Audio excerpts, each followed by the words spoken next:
Praise the Lord.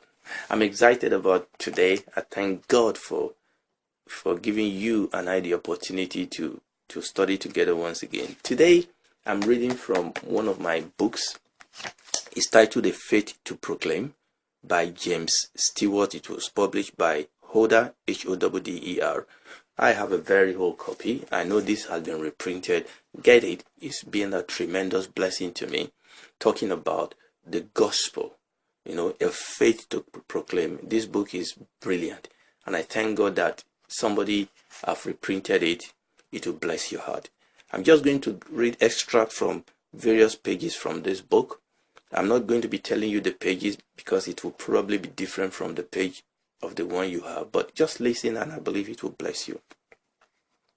Running right through the New Testament from start to finish, reappearing steadily through all the variations of the Evangel and Epistles, Acts and Apocalypse, history and homily, pastoral and preaching, beating out like the deep recurring theme of a great symphony, there is the announcement, brief, transient and authoritative, of certain historic event of final and absolute significance, the mighty act in which God had visited and redeemed his people. Absolutely. So, running through the New Testament, all the various aspects of the New Testament, is it the historic, is it the epistles, is it the apocalyptic? Running through the New Testament, you will see this message. You will see this message reoccurring, this announcement. Sometimes it's brief, sometimes it's much more prolonged, but you will see this announcement of certain historic event of final and absolute significance.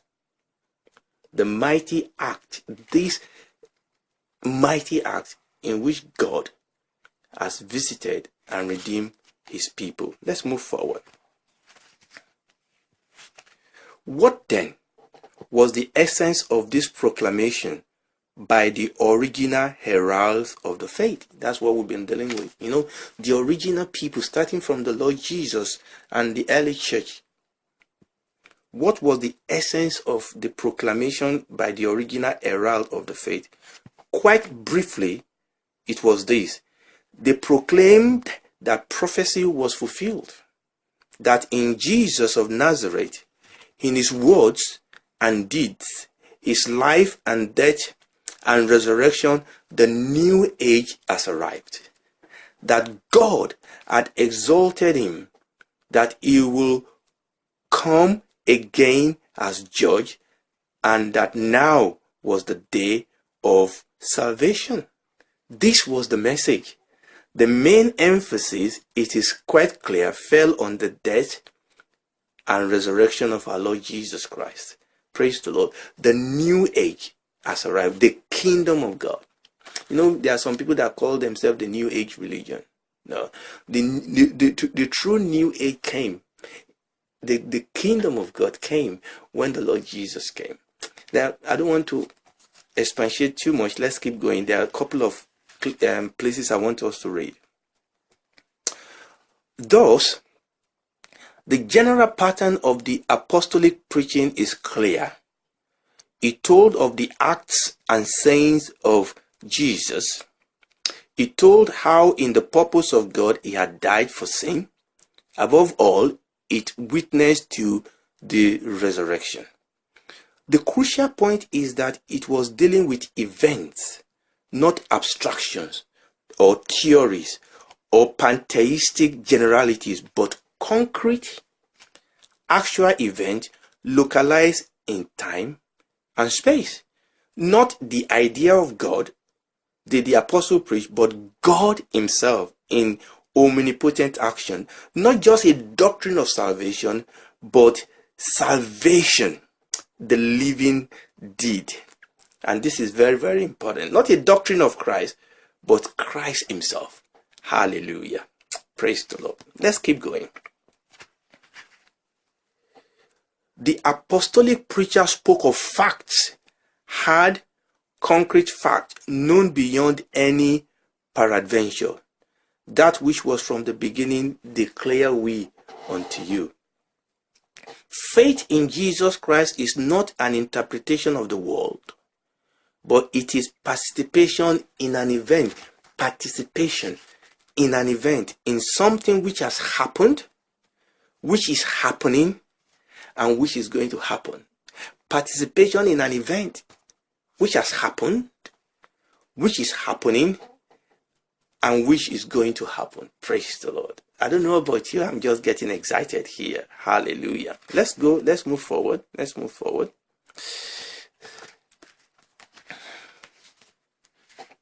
The whole Bible indeed is nothing but an exposition of the uniqueness of the event by which the human situation has been decisively transformed and a new relationship between God and man established forever.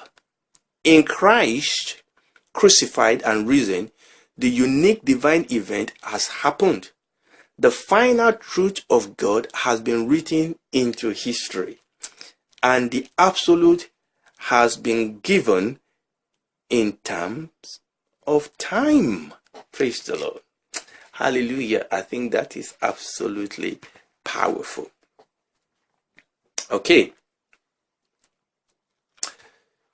The gospel has appeared. The age of the Messiah has begun. The Lord Jesus said, the kingdom of God is here, is at hand. Repent. The age of the Messiah has become. This, proclaimed Peter on the day of Pentecost, is that which was spoken by the prophet. This is that. We are living in it. This is that. This is that. This is that. What the prophet prophesied, what the children of Israel were expecting, the appearance of God's kingdom. This is that. Hallelujah. This is that. We are living in it. The kingdom of God has broken through. The kingdom of God has broken through visibly from the beyond into the realm of the here and now. The kingdom of God has broken through. This is the message. This is the gospel. The Lord Jesus Christ, God himself, has brought into manifestation his kingdom. The Lord Jesus is the king of the kingdom. He is the king of the kingdom. Hallelujah. The kingdom of God has broken through visibly from the beyond into the realm of the here and now.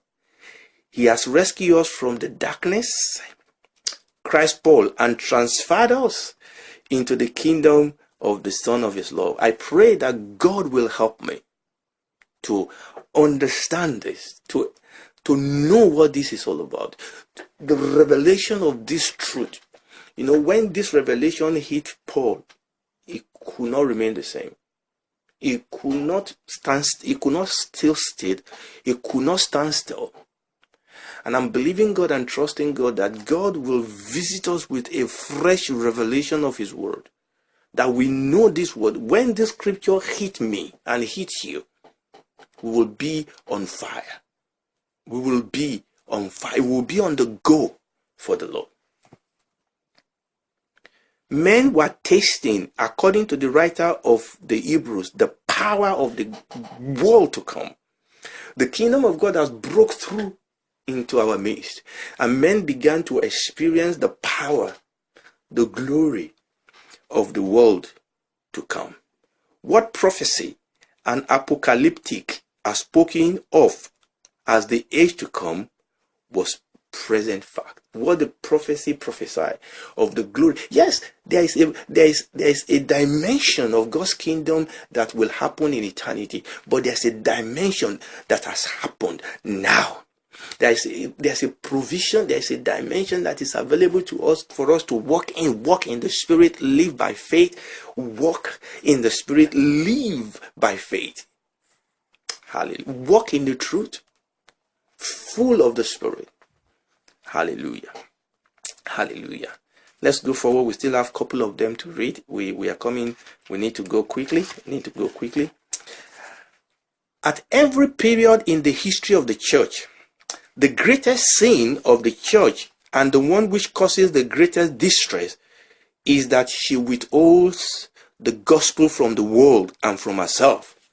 Whether the corruption of the message be the orthodox form, which does not distinguish between human doctrine and the divine word of God, and therefore preaches the creed of yesteryear instead of the living word, or the pietist error, which divert interest from the word and the promise of God to the individual and his subjective experiences and feeling, or the liberal and the rationalistic error, which confuses the word of God with reason, and instead of the message of the cross offered a religious ethic of or mystical asceticism. In principle, it all comes to the same thing in the end, because each error is akin to all the other. The weakness of the church lies in the fact she lacks this living word, that she does not know the reason for her own existence, and consequently has no real message for the present situation. May the Lord forgive us. Be merciful upon us.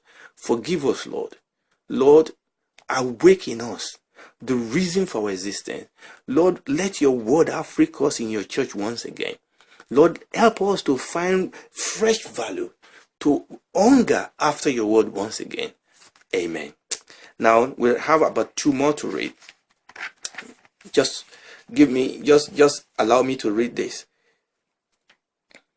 If evangelism is going to make any impression on the modern world, it must at all costs resist the sterilizing and paralyzing influence of such reduction of the historic faith. It must still assert, as it did, the original message, kerygma, that in Christ the new age has arrived. It must still proclaim that the history of man is not just a level, horizontal process from the past into the future with utopia or the kingdom of heaven somewhere away at the end. For in Christ, the present moment is charged with the transcendental, and the kingdom of heaven is here. It must still insist that men can be sons of God, can pass, that is, from the level of their ordinary biological human existence into the life of a new dimension, from being born of the flesh to being born of the spirit. Not indeed by climbing up from the one level to the other by their own effort, or by some form of emergent evolution, but precisely because in Christ, the new dimension, the supernatural quality of life has reached down to them. Because just as the vine injects its life into the branches, so Christ imparts to those who receive him the very life of God. Praise the Lord. I will read a final portion and then we will close. Praise the Lord. In the New Testament, the act of proclaiming the message always becomes part of the message proclaimed. You know, when we're talking about preaching this gospel, when Paul preached to Felix the faith in Christ and reason of judgment, something more than that was happening. God was there, and then judging the man that God was there, and then judging the man by that confrontation with the living Christ. This is the judgment, that the light is come. In the same way, the announcement of God's redeeming activity was itself God in action to redeem. The gospel existed and lived, not in documentary evidence and doctrinal formulae, but only in being proclaimed. Preaching is far more than the declaring itself. Preaching is far more than the declaration declaring itself. Suppose the first Christian has said, God has invaded history in power and great glory, and that is sufficient. We can leave the facts to make their own way in the world. The gospel will have been stultified. No Christian will have been made, but they went out and preached the fact, and the very proclamation constituted for the hearer a divine invasion crisis. That when we proclaim the scripture, there is a divine invasion. Hallelujah. Even as they listened, Christ was coming again to be their judge and their redeemer. The hour cometh and now is. Just as every celebration of the sacrament was literally, as Paul observed, a showing forth of the Lord's death, just as the corporate life of the church was Christ's daily renewed self-disclosure in the power of his resurrection, so the preaching of the word was in actual fact the living personal word breaking in from beyond, taking charge of the situation, going creatively to work. In short, every such act of the apostle was quite literally an act of God. Every act of preaching by the power and the anointing of the Holy Spirit must be an act of God. Praise the Lord. Hello. Thank you for being a part of this channel. We've been looking at the gospel, and we've looked at various areas concerning the gospel, and I want to thank you for being part of this teaching, and I hope and I pray that you've been blessed. I was considering doing a little bit more on this subject, but in recent weeks I believe the Lord has been quickening some few things to my heart which I have been studying and which I would like to share with you. So this is going to be the last clip on this focus on the gospel. We will still be talking about the gospel, but we are going to take a little bit different focus than what we have been looking at. Like I said, I was hoping to still talk about the mystery of the gospel of the kingdom, and a few number of things, but I really feel in my spirit that I need to deal with an issue that the Lord has been quickening to my heart. I hope you will be able to join me in the next teaching. God bless you, and thank you so much.